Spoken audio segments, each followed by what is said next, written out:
Hello, Archie Dunlop here with Talking Astrology with Archie on Friday, August the 25th, 2023. We've just had news that Yevgeny Prigozhin, who I think was head of the Wagner group, has been killed in a plane crash in Moscow. At least that's the story. I think we're fairly certain this has happened. I suppose nothing is guaranteed, nothing is 100%, but it seems that Yevgeny Prigozhin has died in a plane crash. He was a very important figure. He was head of this sort of mercenary group connected to the Russian army. And the Wagner group played a big role in capturing Bakhmut from the Ukrainians. But then he had, a couple of months ago, he had this coup, and was, his troops were sort of moving towards Moscow, and part of this coup was that some Russian military aircraft were shot down, and I believe 12 Russian airmen were killed. So for the last 2 months, people have been wondering, what's going on with Yevgeny Prigozhin. But anyway, it does look as if he has been killed in a plane crash. Also killed in the plane crash was another senior figure in Wagner, Dmitry Utkin. And so what I want to do in this video, after I've looked at today's astrology, is look at this plane crash. We've got the time of a plane crash, and I also want to look at the horoscopes of Yevgeny Prigozhin and Dmitry Utkin. But before I do that, I want to look at the astrology for today, it being Friday, August the 25th, 2023. So let's see. Yevgeny, this is the crash scene where Yevgeny Prigozhin was killed. That's the chart of the crash. So we want to look at the chart for today, midday, New York time. What's going on astrologically?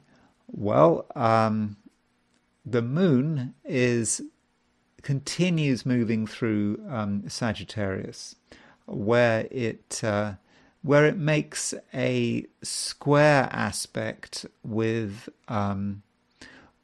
Mercury. So when you've got moon square Mercury, it can be a bit agitated, a bit verbal. As I say, moon Mercury, two communication planets. So when you've got moon in Sagittarius, Mercury in Virgo, there's a lot of talking, but there could be a clash. The moon in Sagittarius likes to just communicate, say whatever is on its mind, whatever it's feeling. It just all comes out. Whereas Mercury in Virgo is more considered, likes to get the details right.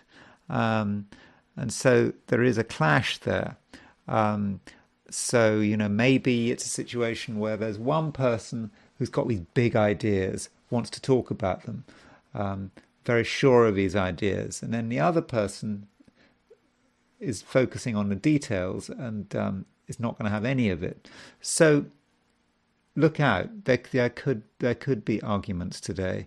And arguments which are probably quite stupid, people coming from completely different angles.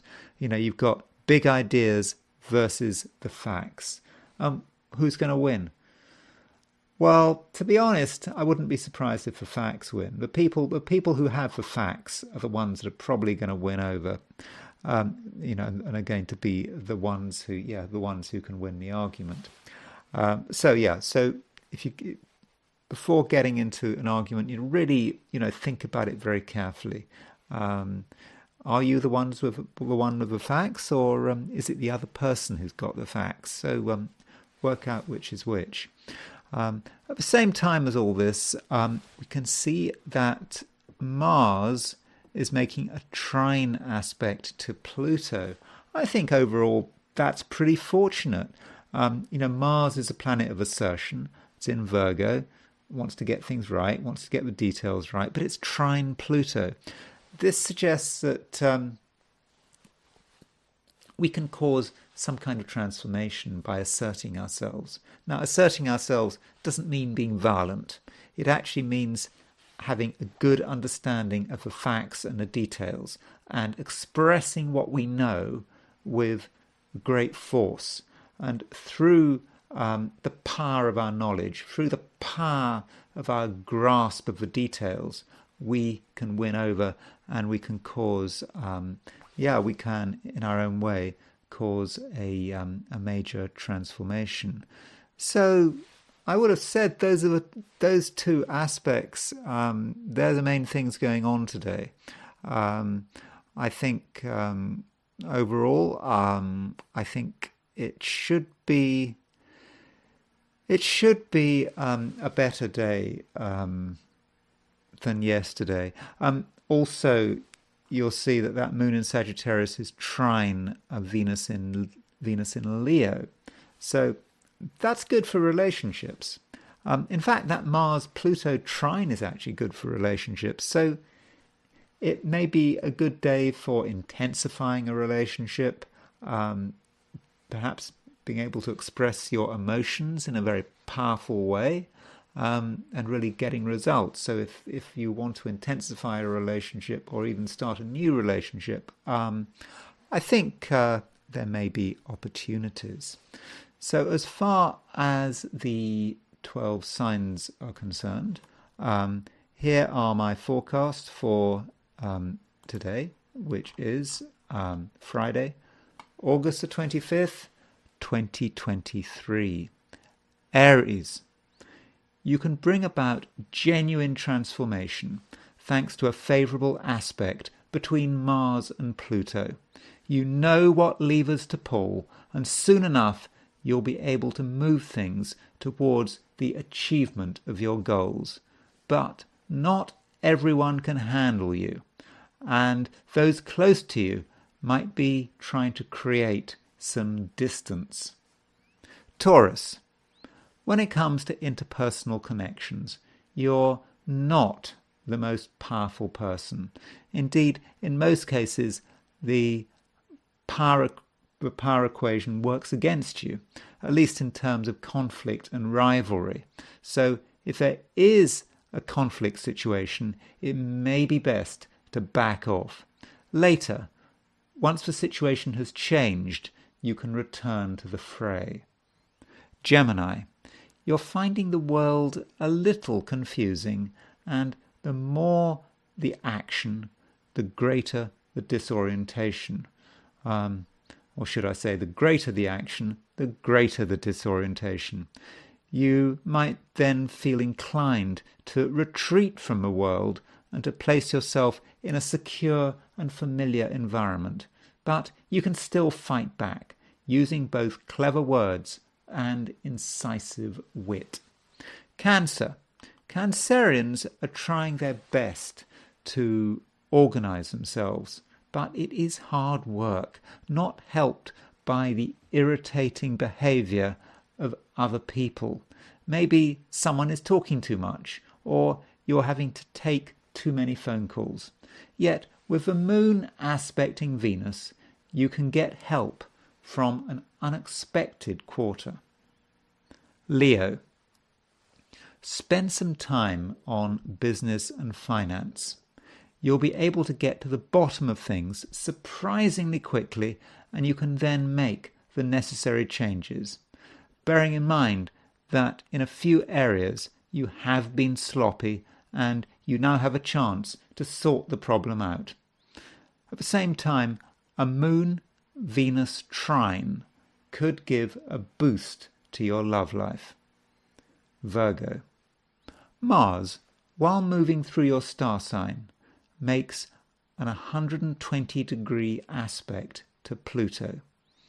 This aspect gives you a lot of power and allows your creativity to move into new and perhaps hidden areas.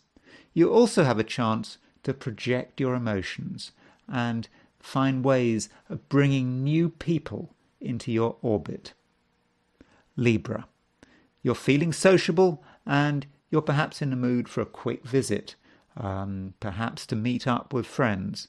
But keep your socializing light and perhaps don't spend too long with any one person. I say this because Venus is making a 45-degree aspect to Mars, and the wrong person could cause a lot of problems. Scorpio, you need to think about how you are occurring to other people. You are a motivator, the person who makes things happen. And while some people might admire your strength of character, other people might have their doubts. So perhaps you should do what you do best. Listen to your feelings, but also be flexible and sympathetic. Sagittarius, the moon continues its movement through your star sign. You're starting to feel more confident, especially as recent restrictions are starting to ease. And at a certain stage, you have a chance to project your message to a wider audience. You don't have to shout. Just stick to the facts of a matter. Capricorn. It's a day when you do have a choice. If you want to do nothing, that's fine. I don't think your lack of activity will be noticed, and it may be that you'll benefit from some intense relaxation. On the other hand, Mars is aspecting Pluto, and if you want to make your mark on the world in quite a strong-handed way, you certainly can. It's your destiny, your choice. Aquarius, you have a chance to consider the whole role of friendship in your life, and you can be very detached about it, considering what value different people have for you, and perhaps realizing that your circle of friends is relatively small. Yet the moon does aspect Venus, so some relationships can be strengthened in a major way. Pisces, there are things to be done and you're ready to move forward with existing plans, but it's probably a good idea to discuss what you're going to do, just in case you've got something wrong. Also, Mars is aspecting Pluto, so other people should not be underestimated, and when push comes to shove, they could show incredible resilience. So when I was looking at the astrology for today, there is actually one thing I missed out, which I sort of referred to in when I was talking about one of the signs, and that is the position of Venus and Mars. You know, there's Mars at 2847 Virgo. There's Venus at 2858 Leo. In other words, Venus and Mars today are exactly 45 degrees apart. You know, that's an eighth of the circle. So you cut a cake into eight pieces the same size. Then each of those slices of cake would be 45 degrees. So Venus-Mars semisquare, what does it mean? I think it does have something to do with relationships. Relationships may be difficult in the sense that there may be a sense in which you and the other person just don't quite see eye to eye. And there's a potential for a bit of a clash there. And also, the Venus-Mars pair is often connected with sexuality. You know, Venus is female sexuality, Mars is male sexuality. You have a 45-degree square, and something doesn't quite work.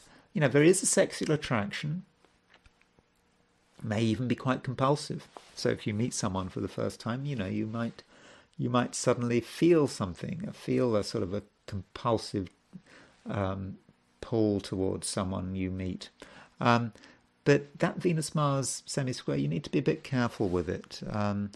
that sexual attraction might lead you down a path that you don't really want to follow. So I just thought I'd make that point before moving on to the I Ching. So let's move to the I Ching. As always, I threw 3 coins in the air and I asked the question, what is Friday going to be like for all visitors to my YouTube channel? The first hexagram I threw was hexagram number 38, which is opposition. It's the idea of 2 people, 2 groups. They just don't get on with each other. They just find it difficult to agree to anything. So in terms of dealing with other people, this hexagram suggests perhaps a bit of a problem. How do we deal with this situation? Well, I think we persevere, and we also consider the possibility that there's been a misunderstanding, because this top line moves, and there is a suggestion here that this opposition is about us simply misunderstanding the situation, thinking that we and the other person, the other party, don't get on, and we may not be right. Maybe we've reached some conclusions about another person which are very negative, but they're not correct. So if you find yourself in a conflict situation, dealing with someone you just can't get on with, ask yourself whether you've really got it right. Do you really know what that person is thinking? Do you really know whether they're a real threat to you? Maybe you should talk to them. Ask them a direct question, see what happens. Because if you do that, you take a more constructive attitude. You then move to the second hexagram. And the second hexagram is hexagram 24, the turning point. All broken lines except the first one. Something's changed. And that suggests that now, very soon, the situation is going to change. So if we're in an opposition situation where we and another person just don't really get on, or we just cannot deal with a certain organization or a group or whatever, a turning point is promised.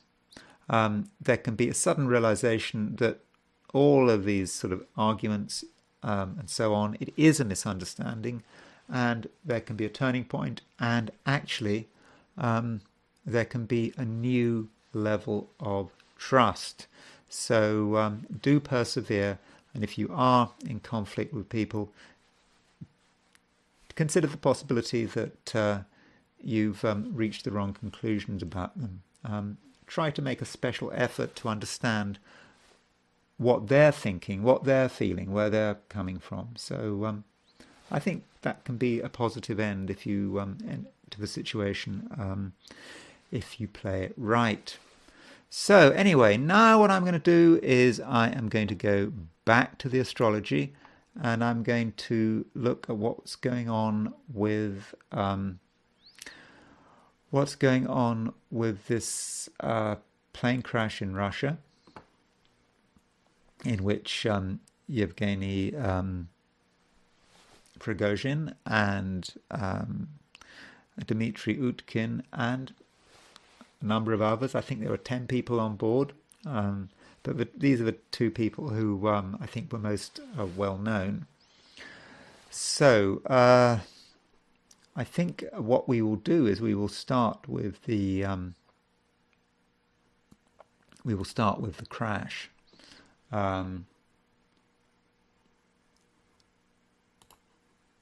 So the crash happened in Western Russia at 6:11 p.m. and no one's quite sure how it happened. there's been one view that it was shot down by a surface-to-air missile, I think, or it could have been an explosion on board. So I don't know if anyone's speculating whether it could have just been an accident. I suppose accidents do happen. It's a relatively light plane, so accidents do happen. As far as the astrology is concerned, yes, we certainly have the astrology of an accident. You can see that the moon at the time of the accident was at 2151 Scorpio. Moon doesn't really work very well in Scorpio. And it's making an opposition to Uranus. Uranus is a planet of accidents. Moon goes to opposition of Uranus. There's your accident. That's what it's moving to. And I mean, I think that's that's really what stands out about the chart. I mean, you can look at other stuff. You can look at the 8th house, the Placidus 8th house. The 8th house cusp is at 16 Virgo. You've got Mercury on the cusp of the 8th, widely conjunct Mars. So that maybe fits the idea of of some kind of fatal accident. So now let's look at Prigozhin's horoscope. Now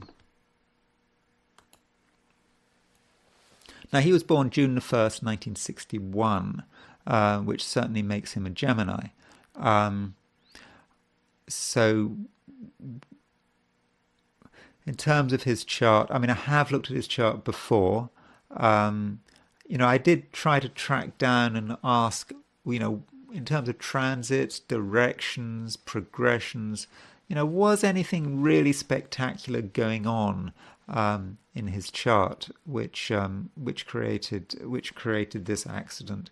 I don't really think so. In fact, if you look at Dmitry Utkin's chart, there's certainly more going on, I think, with Dmitry Utkin.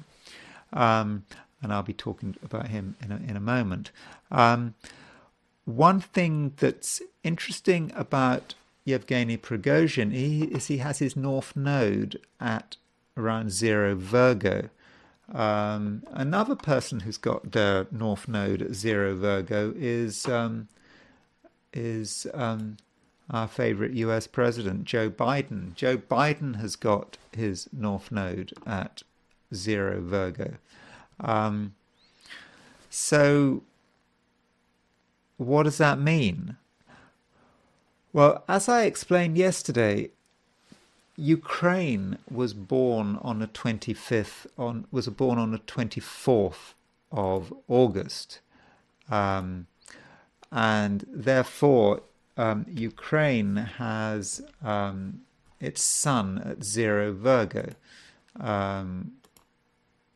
So this is the Ukraine chart. It's got its sun at 0 Virgo. Yevgeny Prigozhin has his North Node at... Oops, that's a solar return. That's the wrong chart.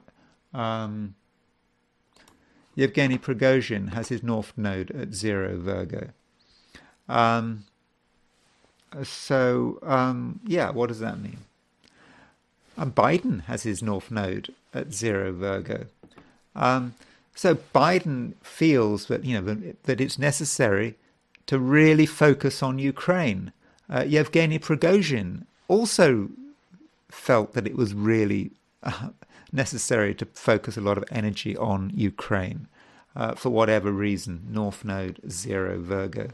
And so, there's that similarity between the two. So what else about Yevgeny Prigozhin? He's a Gemini. He is, famous, or was famous for talking a lot. There's his sun in Gemini, trine Jupiter at 7 Aquarius.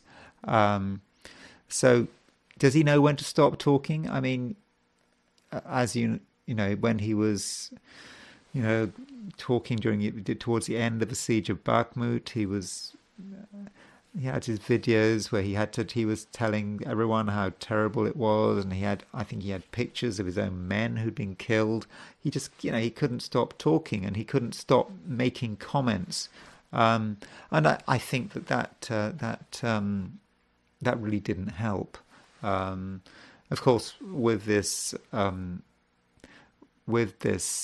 accident, or no, I don't think it was an accident, but who knows? A lot of people wanted him dead, I would guess. I mean, there were people in the Russian military who found it really annoying that Wagner was trying to usurp them. In the Russian Air Force, 12 Russian Air Force men were killed by Wagner when he had his revolt 2 months ago. So in terms of a military, I mean, they're not going to be very happy about Prigozhin. I mean, I suppose maybe the Ukrainians might have wanted to kill him. Perhaps they were upset about how his victory in Bakhmut, or maybe they want to kill him so it looks as if the Russians killed him. So who knows? So that's another group. And then, of course, maybe the Russians killed him because he was, after that coup or attempted coup, sooner or later he was done for. Maybe. But there's his sun in Gemini, talking a lot. He's got moon in Capricorn. Remember, this is a midday chart. Really is a limit to what I can say when I don't have the time of birth. But moon in Capricorn means he's very focused on self-enrichment, I would have said, being successful, looking after himself and his family and his clan, is really important to him, and that's it. And if there's a clash between for example, Russia the state, and perhaps how he feels his responsibility to look after his soldiers or whatever, he's not necessarily going to go with the state. He's going to look at his own particular selfish interests. So there's that moon in Capricorn. And of course, he was an extremely rich man. In his early life, he was also a sort of petty criminal, sort of mugging people on the streets of Moscow, even well before communism actually fell. Then he's got wide Mars-Uranus conjunction. One interesting thing is, if you remember the siege of Bakhmut, he was right there in Bakhmut. He seemed to be quite brave, although I don't think he's ever served in the military. He still had the combat gear. He seemed to be making himself somewhat vulnerable, and his Jupiter is aspecting the Mars-Saturn midpoint. So there is Saturn, there's Mars. Can you see that? There's Saturn, there's Mars. So you can see that the Mars-Saturn midpoint is around 7 Leo, 7 Aquarius. So well, it depends how you look at it. You could say that it's the other side. That it would be Mars and Saturn about sort of 22. Where would it be? 22 immutable? No, it's going to be. That's where it is. You could. So for sure. He's got Jupiter on his Mars-Saturn midpoint. So Mars-Saturn represents the death axis. I better show you the midpoint, what I'm talking about. Let's make this a bit bigger. There's his Jupiter midpoint tree, and there it is. There is saying Jupiter is square his Mars-Saturn midpoint. So so there's Jupiter, and it's square 7 Scorpio, and that is the exact Mars. That's the Mars-Saturn midpoint.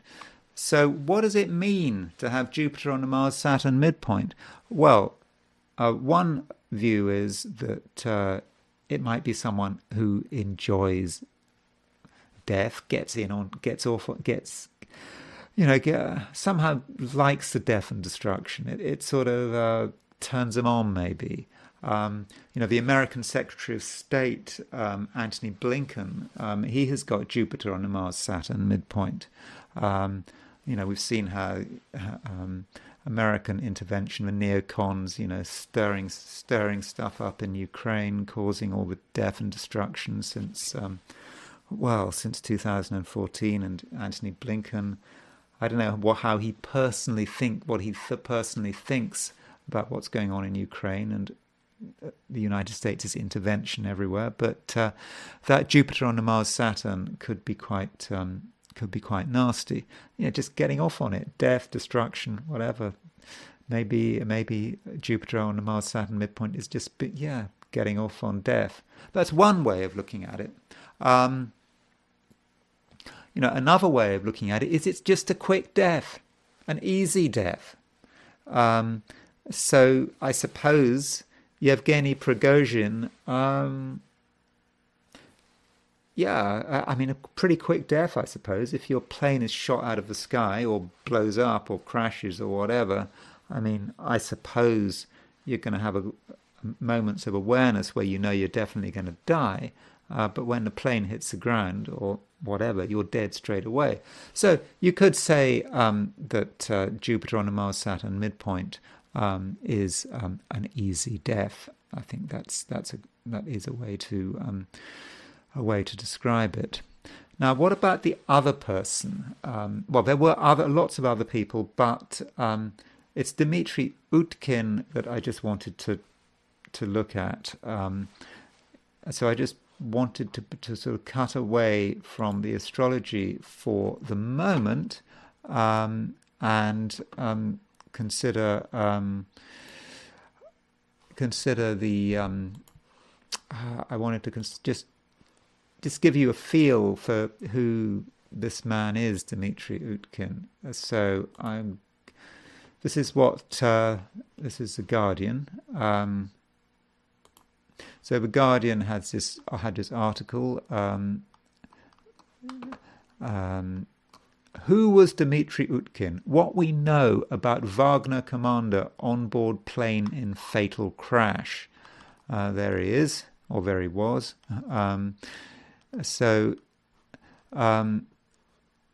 He was often described as the founder or co-founder of a mercenary group, although his exact role was disputed. I don't know if he's a particularly savoury character. His own call sign was Wagner, after Hitler's favourite composer. Now, by the way, should bear in mind that the Guardian is quite is pretty biased when it comes to the conflict between Ukraine, Russia, and NATO. This is not sort of neutral reporting. It seems that it's not a great fan of Russia. Is the Guardian? So it's going to give a negative spin. But in this case, it seems to be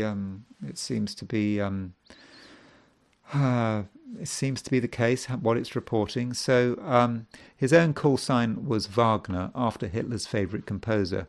The investigative website Bellingcat wrote in 2020 that Utkin had an obsessive fascination with the history of the Third Reich, while another recent report described him as festooned with numerous Nazi tattoos, including a swastika, a Nazi eagle, and an SS lightning bolt. The Wagner group was apparently named after him. So there's a crash. So born in 1970, Utkin was a former officer in Russia's GRU military intelligence service, and he served in both Chechen wars as well as in Syria. Um, he was he took part in Russian operations in eastern Ukraine, and he's apparently sort of quite a secretive figure. Oh yeah, we got a video here. In the video, Prigozhin introduces a man he says is Utkin. It was the first time the commander had been filmed speaking to his troops. This is not the end.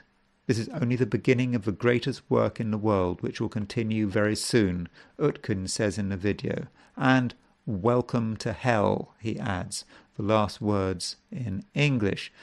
So that's the kind of person Utkin is. So let's go back to the astrology and look at his horoscope. So here is here's Dmitry Utkin. Now he was born on June the 11th, 1970. So like Yevgeny Prigozhin, Dmitry Utkin was a Gemini. And I'm afraid, like Dmitry Prigozhin, I don't have a time of birth. So there's his sun in 19 Gemini. He was born, by the way, in a place called Asbest. I think that is a town that was actually named after asbestos because it had asbestos mines in it. I mean, what a place to be born. But yeah, he was born in Asbest. Maybe that says a lot about him, the fact that he was born in Asbest. So his chart, Sun in Gemini. Geminis they like to sort of use words, words to shock people, and you can imagine that shocking people, maybe by talking about being sympathetic to certain aspects of Nazism, to the extent of having SS tattoos. I mean, that seems really extreme, given the fact that Putin was talking about the denazification of Ukraine, is saying that was one of the motives for going into Ukraine. So you kind of don't want people like Utkin around. It kind of rather weakens your message. He has a square between Mars. Dmitry Utkin has a square between Mars in Cancer and Uranus in Libra. So Mars-Uranus square is someone who quite possibly likes fighting, violence.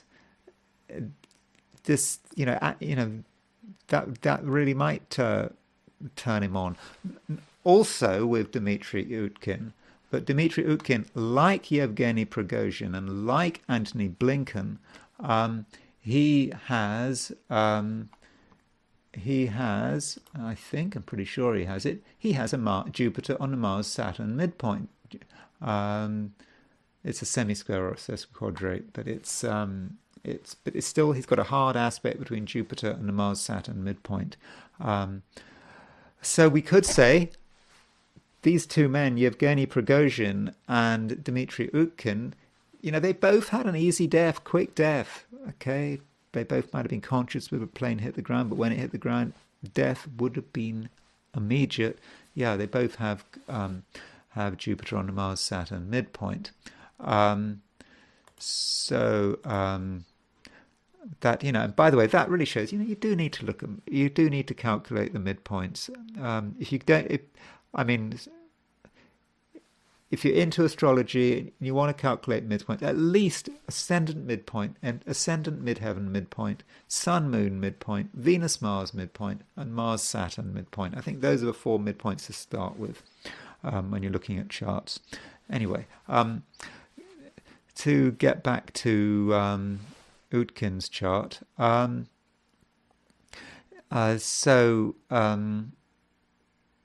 yeah, he has a Mars-Uranus square, so you can understand how war, fighting, all of that, was, just really important to him. He had a Mercury-Neptune opposition. I don't really know much about Dmitry Utkin. But you notice what the Guardian article was talking about, how there aren't many photographs of him, that he was kind of a sort of shadowy person, and that might fit. That might well fit Mercury-Neptune. Of course, some people are saying there is a theory, of course, that there'd been a plane crash, but Yevgeny Prigozhin and I think probably Dmitry Utkin as well, they somehow weren't on the plane. This was all a big ruse so that they could quietly just disappear. I don't think that's possible, but I'm just saying it's what some people are saying. So that's it. He's got Mercury in Taurus, opposition Neptune, opposition Neptune in Scorpio. So that might indicate someone who does sort of disappear, does like to keep a low profile. So that's certainly something to consider. Now, as far as why did he die when he died, again, it's really difficult because I don't have a time of birth. Not much stands out, but nonetheless, I did do his secondary progressions. So, he would have been what? He was 53 when he died. So, secondary progressions, you move everything 1 degree for a year, and so what you would do is when you have a table of planetary positions, you would just count 53 and you would just read off it. So these are his secondary progressions. So this is for set. Those are his secondaries. So that's calculated for August the 3rd, 1970. So if you count 53 from June the 10th, you get to August the 3rd. And